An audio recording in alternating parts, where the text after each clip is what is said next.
আসসালামু আলাইকুম। Gravity school of সায়েন্সের পক্ষ থেকে সবাইকে আন্তরিক শুভেচ্ছা এবং অভিনন্দন জানাচ্ছি। পদার্থ দ্বিতীয় পত্রের প্রথম অধ্যায় অর্থাৎ তাপগতিবিদ্যার ধারাবাহিক লেকচারে, এবং আমরা আলোচনা করব আজকের এই ভিডিওটিতে মূলত টাইপ 3 এবং লেকচার 9 নিয়ে। দেখো, আজকের ভিডিওটির প্রথম এমসিকিউটি রয়েছে একটি কার্নো ইঞ্জিন 500 কেলভিন এবং 250 কেলভিন তাপমাত্রার আধারের মাধ্যমে পরিচালিত হয়। প্রত্যেক চক্র ইঞ্জিন যদি উৎস থেকে 1 কিলো ক্যালোরি তাপ গ্রহণ করে, তাহলে প্রত্যেক চক্রে তাপ গ্রাহকে বর্জন করা তাপের পরিমাণ কত? আসলে এই ইঞ্জিনটার যেহেতু এখানে শুরুতে দুইটা তাপ দেওয়া আছে, তাহলে এই দুইটা তাপগুলাকে ধরে নিতে হবে। একটা হচ্ছে তাপ উৎসের তাপ আর একটা হলো তাপ গ্রাহকের তাপ। এখন উৎসের তাপমাত্রা কোনটা ধরবা? এর তাপমাত্রা, উৎসের তাপমাত্রা হলো 500 কেলভিন ধরতে হবে, আর তাপ গ্রাহকের তাপমাত্রা 250 কেলভিন ধরতে হবে। আমরা এইভাবে আসলে ধরবো কেন? কারণ একটা ইঞ্জিন যদি চলে, তাহলে অবশ্যই তার তাপ উৎসের তাপমাত্রা বেশি থাকতে হবে এবং তাপ গ্রাহকের তাপমাত্রা কম থাকতে হবে। কারণ তাপ উৎস হলো যেখান থেকে তাপটা নিবে, আর তাপ গ্রাহক হলো যেখানে তাপটা ছাইরে দিবে, অবশিষ্ট তাপ ছাইরে দিবে। এখন অবশিষ্ট তাপই বেশি হইলো, এটা কি কোনোদিন সম্ভব? কম তাপ নিয়ে বেশি তাপ ছাড়া এটা সম্ভব না। তো যেই কারণে আসলে তাপ উৎসের তাপমাত্রাটা বেশি যেটা, সেটা ধরে নিতে হবে। তাপ উৎসের তাপমাত্রাটা আমরা T1 দ্বারা প্রকাশ করি, তাহলে T1 এর মান হচ্ছে 500 কেলভিন আর T2 এর মান হচ্ছে 250 কেলভিন। হ্যাঁ, এই ক্ষেত্রে যদি আমরা কর্মদক্ষতা বের করতে পারি, আমাদের কর্মদক্ষতা বের করা ছাড়াও বের করা যাবে, যেহেতু প্রত্যেক চক্র ইঞ্জিন যদি তাপ উৎস থেকে এত তাপ গ্রহণ করে, এটা হলো গৃহীত তাপ Q1। তাহলে Q1 দেওয়া আছে, এখানে Q1 দেওয়া আছে 1 কিলো ক্যালোরি। হ্যাঁ, আমরা এইটা বের করার দরকার নাই, এই সূত্রটা আমরা যেহেতু সরাসরি এর আগেই প্রমাণ করছি। সেটা হলো Q1/Q2 সমান হলো T1/T2, এটা হলো ফর্মুলা। এখন এখান থেকে আমরা যেহেতু Q2 বের করব, তাহলে Q1T2 ডিভাইডেড বাই T1, এই হলো ব্যাপার।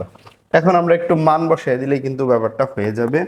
তাহলে Q1 এর মান কত? 1 কিলো ক্যালোরি। আচ্ছা থাক, 1 কিলো ক্যালোরি। আর T2 এর মান কত? T2 এর মান হচ্ছে 250, আর T1 এর মান 500। তাহলে আমরা এটারে 2 দ্বারা যদি কাটাকাটি করি, তাহলে এখানে 0.5 কিলো ক্যালোরি, মানটা কত আসতেছে? 0.5 কিলো ক্যালোরি। দেখো, 0.5 কিলো ক্যালোরি মানে কি? আমরা যদি ক্যালোরিতে রূপান্তর করি, 0.5 কিলো ক্যালোরি, এটা যদি ক্যালোরিতে রূপান্তর করি, দ্যাট মিনস 1000 দিয়ে গুণ দেই, 1000 দিয়ে গুণ দেই, তাহলে কিন্তু ব্যাপারটা কি দাঁড়াবে? 5 মানে অর্ধেক, 1000 অর্ধেক 500 ক্যালোরি। রাইট আনসার কি হবে? রাইট আনসার হবে গরু। দেখে নিচ্ছি এই প্রথম এমসিকিউটির রাইট আনসার। হ্যাঁ, 500 রাইট আনসার হচ্ছে গরু, অর্থাৎ 500 ক্যালোরি। আশা করি সবাই বুঝতে পারছো ব্যাপারটা। এটা কি T1, এটা T2 ধরতে হবে, ওইটা Q1 ধরতে হবে। আর সূত্র হইলো T1/T2 সমান Q2/Q1, Q1/Q2। এই টাইপের সূত্র আমরা আলোচনা করছিলাম থিওরিতেই আর কি। দেখো, এই এমসিকিউটাতে কি বলছে? এটাতে বলছে যে 100 কেলভিন এবং 500 কেলভিন তাপমাত্রা দ্বয়ের মধ্যে কার্যরত একটি কার্নো ইঞ্জিনের দক্ষতা কত? আসলে দক্ষতা নির্ণয়ের ফর্মুলা হচ্ছে 1 - T2/T1। এখানে আমি আগের প্রশ্নটা আলোচনা করার সময় কিন্তু বলে ফেললাম যে তাপ উৎসের তাপমাত্রা বেশি হবে, তাপ গ্রাহকের তাপমাত্রা কম হবে। এখানে এই দুইটার মধ্যে যেটার তাপমাত্রা বেশি, সেটাকে তাপ উৎস ধরে নিতে হবে। 500 কেলভিন বেশি, এটাকে তাপ উৎস ধরতে হবে। 100 কেলভিন ধরতে হবে তাপ গ্রাহক, ইন্টু 100%। দেখো, 500 থেকে 100 বাদ দিলে না 400 বা 500 ইন্টু 100%। এই দুইটা শূন্য কাটা গেল, 4 5 40 80, অর্থাৎ 80%। অর্থাৎ 80%। ইঞ্জিনটার কর্মদক্ষতা কত? 80%। 80%-এ যদি আমরা 80%-এ কিন্তু আবার এইভাবে লিখতে পারি, 80/100। 80-কে 100 দ্বারা ভাগ করলে 0 0 কাটা 8/10 মানে 0.8ও লিখতে পারি। রাইট অ্যান্সার কিন্তু 0.8। 80% নাই, তবে 0.8 আছে। রাইট অ্যান্সার ক, 0.8। চলে যাচ্ছি পরের এমসিকিউটিতে। লক্ষ্য করো পরের এমসিকিউ এর ব্যাপারটা। 127 ডিগ্রি সেলসিয়াস এবং 27 ডিগ্রি সেলসিয়াস তাপমাত্রার মধ্যে কার্যরত একটা কার্নো ইঞ্জিনের কর্মদক্ষতা কত? আমি বলছি বেশি তাপমাত্রা যেটা, সেটারে তাপ উৎস ধরে নিতে হবে, T1 ধরতে হবে সেটাকে। 127 ডিগ্রি সেলসিয়াস, T1 হলো তাপ উৎসের তাপমাত্রা, T2 কি? T2 হচ্ছে তাপ গ্রাহকের তাপমাত্রা। T2 তাপ গ্রাহকের তাপমাত্রা। তাহলে 127 এর সাথে 273 যোগ করলে কত হয়? 273 যোগ করলে 300, 400 কেলভিন। এটা কত? 400 কেলভিন। আর 27 এর সাথে 273 যোগ করলে হলো 300 কেলভিন। এই হলো ব্যাপার। এখন কর্মদক্ষতা মানে হলো ইটা ইকুয়াল 1 মাইনাস T2 বা T1 ইন্টু 100%। হ্যাঁ, এখন 1 মাইনাস T2 কত? T2 হচ্ছে এখানে 300, T1 400 ইন্টু 100%। ক্যালকুলেশন করলে 400 থেকে 300 বাদ দিলে 100, উপরে নিচে 400, পাশে হলো 100%। তাহলে কাটাকাটি করলে এই দুইটা শূন্য কাটা, 4 রে 100 রে 4 দ্বারা ভাগ করলে 25। তার মানে কর্মদক্ষতা 25%। 25% কিন্তু অপশনে রয়েছে। তাহলে খ নাম্বারটা রাইট অ্যান্সার। দেখে নিচ্ছি রাইট অ্যান্সার। চলে যাচ্ছি পরের এমসিকিউটিতে। লক্ষ্য করো পরের এমসিকিউ। একটি তাপ ইঞ্জিনের কার্যকর বস্তু 400 কেলভিন তাপমাত্রার উৎস থেকে 840 জুল তাপ গ্রহণ করে শীতল আধারে 630 জুল তাপ বর্জন করে। ইঞ্জিনের দক্ষতা কত? দেখো এখানে তাপমাত্রার বিবেচনায় যদি করতে চাও, সব তাপমাত্রা দেওয়া নাই, মানে এখানে তাপ উৎসের তাপমাত্রা দেওয়া আছে, তাপ গ্রাহকের তাপমাত্রা নাই। কিন্তু তাপের ব্যাপারটা যদি বলো যে 840 জুল তাপ উৎস, সাইরা দিচ্ছে 630 জুল, তাহলে কিন্তু দুইটা ডাটাই দেওয়া আছে।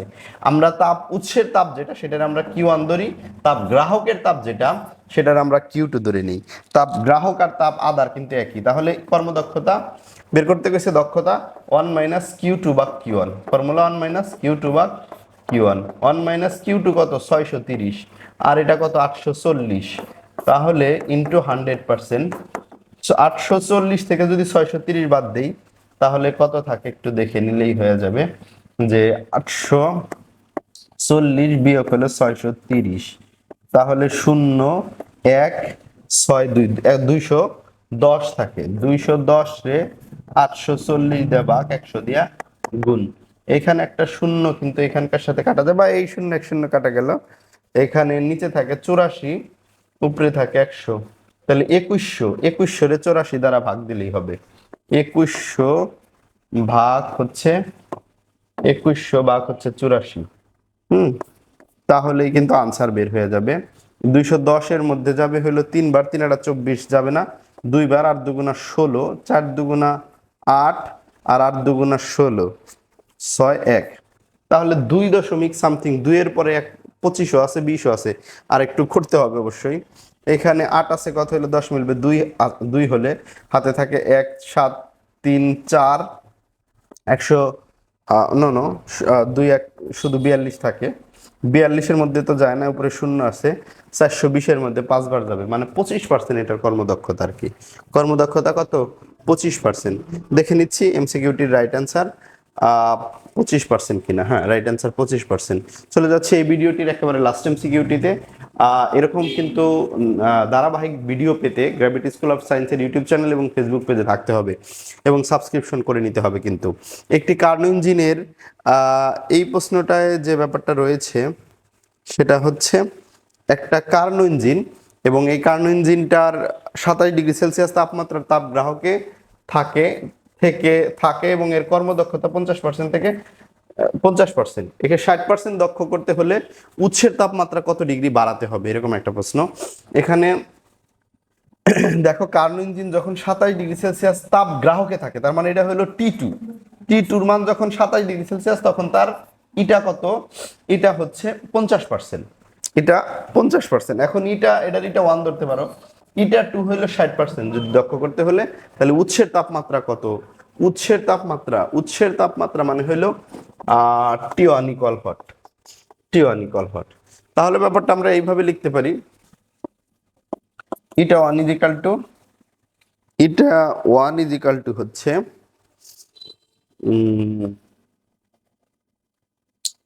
1 মাইনাস ইটা 1 ইকুয়াল, আমরা লিখতে পারি এখানে যে বিষয়টা সেটা হচ্ছে 1 মাইনাস T2 ভাগ T1।